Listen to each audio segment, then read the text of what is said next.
በራሱ ተይዞ በአመፅ በክፋት ታግሶ ውሸት ውሸት ይዞ ወይ በራድ ትኩሳን ሆነ አልገባንን ወይም አለቃን ምንድነው ሚሻለን አጣነው ያንን ደመና አጣነው ያንን ደመና እንደሰለን ያንን ደመና እንደሰለን ያንን ደመና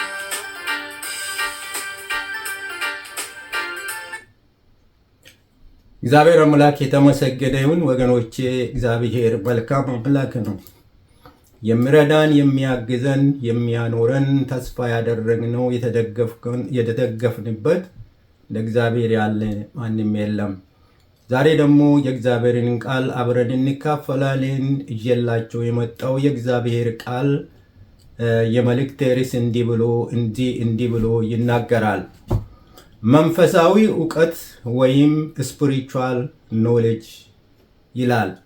በዕብራይስጥ የቃል ሲናገር በዕብራይስጥ ቋንቋ ሲናገር ያዳ ሮሃኒ ብሎ ነው የሚናገረው። እግዚአብሔር አምላክ ይመስገን። ስለ እግዚአብሔር ነገር ማወቅ መጀመሪያ ከእግዚአብሔር መንፈሳዊ ሰው ለመሆን እግዚአብሔርን በትክክል መረዳት፣ ስለ እግዚአብሔር ማንነት መረዳት ያስፈልጋል። እግዚአብሔር መለኮታዊ የእግዚአብሔርን ባህሪ መረዳት ያስፈልጋል። የመንፈስ ቅዱስ ስራ ወይም የመንፈስ ቅዱስ አሰራርን ማወቅ ያስፈልጋል። ሶስተኛ የእግዚአብሔር የውስጥ ፍቅር፣ የእግዚአብሔርን ማንነት የጠለቀው የእግዚአብሔር ፍቅር ለሰው ልጅ ሁሉ ያለውን ለዓለም ሁሉ ያለውን የእግዚአብሔርን ፍቅር መረዳት ያስፈልጋል። ስለዚህ እውነትንና ክፉን ለይተን በደንብ እውነትንና ክፉን ለይተን ማወቅ ያስፈልጋል። እግዚአብሔር አምላክ የተመሰገነ ይሁን። እግዚአብሔር በጌታ በኢየሱስ ክርስቶስ ካዳነን በኋላ ክርስቲያን ከሆን በኋላ እግዚአብሔርን ከተከተልን ካወቅን በኋላ እርሱን እንድናገለግል እግዚአብሔር ለአገልጋዮች ለአገልግሎት የሰጣቸውን ስጦታዎችን ወይም የሚሰጠውን ስጦታ መረዳት ያስፈልገናል። እግዚአብሔር አምላክ የተመሰገነ ይሁን። የእግዚአብሔር ቃል በሆሴዕ ምዕራፍ 4 ቁጥር 6 እንዲህ ብሎ ይመክረናል። ዕውቀት የሌለው አገልጋይ ወይም ካህን አይሆንም ይላል። ማንን እንደሚያገለግለው አገልጋይ መሆኑ ብቻ ሳይሆን ማንን እንደሚያገለግል ለማን እንደሚታዘዝ ማወቅ ያስፈልጋል። አገልግሎቱን የሚሰጠው ለማን እንደሆነ አገልጋይ የሚሆን መጀመሪያ ዕውቀት መኖር ያስፈልጋል። ስለሚያገለግለው ዕውቀት ማንነት መረዳት ያስፈልጋል። ስለዚህ ዕውቀት የሌለው አገልጋይ ወይም ካህን አይሆንም ይላል። የሚያገለግለውን ካላወቀ አገልጋይ ተብሎ መጠራቱ ከንቱ ነው የሚሆነው። ከጥፋትና ከውድቀት የሚያድነውን የእግዚአብሔርን ቃል ወይም እግዚአብሔርን ማወቅና በእርሱ መኖር የግድ ያስፈልጋል። እግዚአብሔር አምላክ የተመሰገነ ይሁን። በማቴዎስ ምዕራፍ 22 ቁጥር 29 ጌታ ኢየሱስ ክርስቶስ ራሱ እንዲህ ብሎ ይናገራል።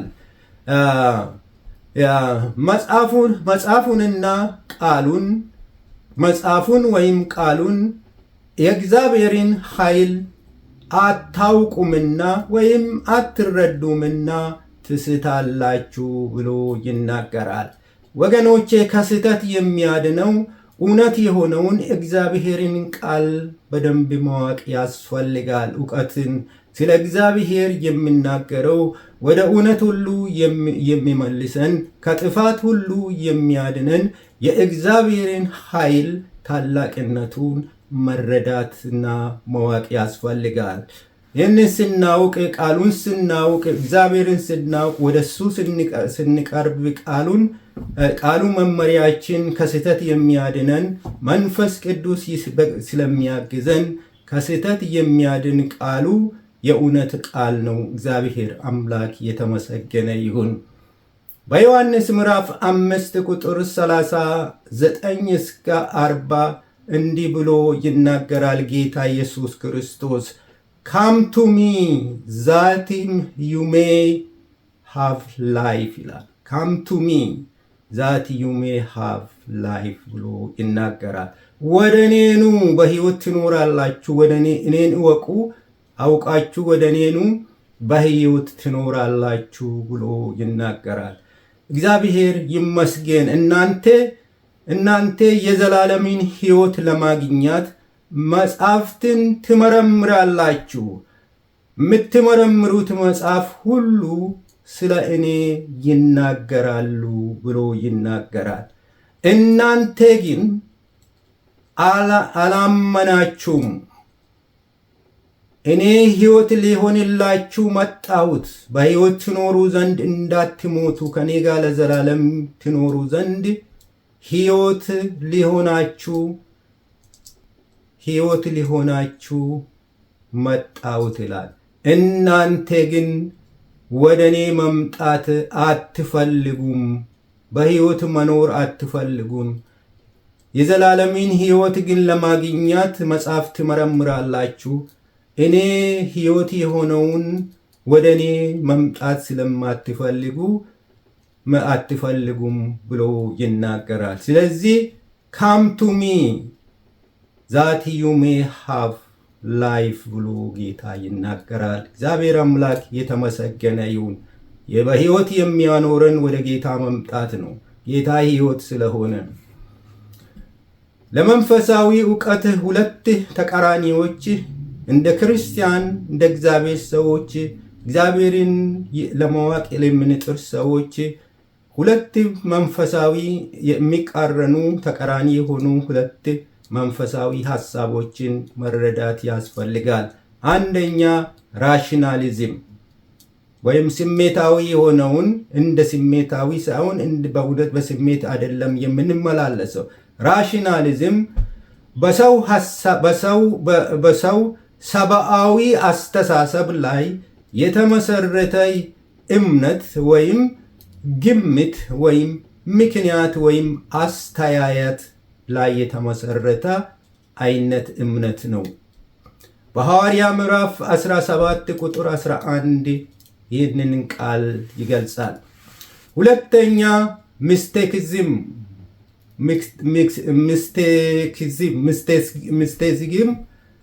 መንፈሳዊ ዕውቀት ላይ የተመሰረተ የእውነት ዕውቀት ልምምድ ያለው ነው። በእውነት ላይ የተመሰረተ ሚስቲሲዝም እና በእውቀት ላይ የተመሰረተ የእምነት ልምምድ ወይም እውነተኛ ልምምድ ማለት ነው። እግዚአብሔር አምላክ የተመሰገነ ይሁን። ይህንን ቃል በሮሜ 7 ቁጥር 22 ላይ በእግዚአብሔር ደስታው እግዚአብሔር ክርስቶስ የሆነለት ሰው እውነተኛ ውስጣዊ ማንነቱ ያበራል ይላል። ይደሰታል። በክርስቶስ ደስ የሚለው በክርስቶስ በውስጠኛ ማንነቱ እውነተኛ ውስጣዊ ሰው ያበራል፣ ይደሰታል፣ ደስ ይለዋል ብሎ ይናገራል። እግዚአብሔር ይመስገን። እንደገና በመንፈሳዊ ነገርን የሚጠቅሙን ወይም የምንረዳበት ወይም በውስጣችን ያለው አምስት ስሜቶችን መንፈሳዊ ነገርን ልንረዳ እንችላለን። ለእኛ አምስት ስሜቶች በውስጣችን ያሉ፣ አንደኛ አይስ ኦፍ ዘ ሄርት ቱ ሲ ድሪም ኤንድ ቪዥን ይላል። መንፈሳዊ የልባችን አይኖች እግዚአብሔር በከፈተልን ጊዜ ህልሞችንና ራእዮችን ማየት አለበት እውቀቱን ለመረዳት። ሁለተኛ ኢርስ ኦፍ ዘ ሄርት ቱ ሂር ጋድስ ስፖከን ወርድ ኦር ሎጎ ኦር ኤንጅል ይላል። የልባችን ጆሮዎች የምናገረውን የእግዚአብሔርን ቃል የምናገረውን ስፖክን ወርድ የምናገረውን የእግዚአብሔርን ቃል ወይም ሎጎ ወይም ኤንጅልስ መስማት አለበት ብሎ ይናገራል። ሶስተኛ ኢነር ማይንድ አቢሊቲ ቱ ፓውንደር ይላል። ኢነር ውስጣዊ አእምሯችን ማሰብ ወይም ማገናዘብ መቻል አለበት ይላል። እንደ መንፈሳዊ ሰው ውስጣዊ ስለ እግዚአብሔርን ነገር ማሰብና ማገናዘብ አለበት ይላል። ኢነር ማይንድ አቢሊቲ ቱ ፓውንደር ይላል። እግዚአብሔር አምላክ የተመሰገነ ይሁን። አራተኛ ኢነር ዊል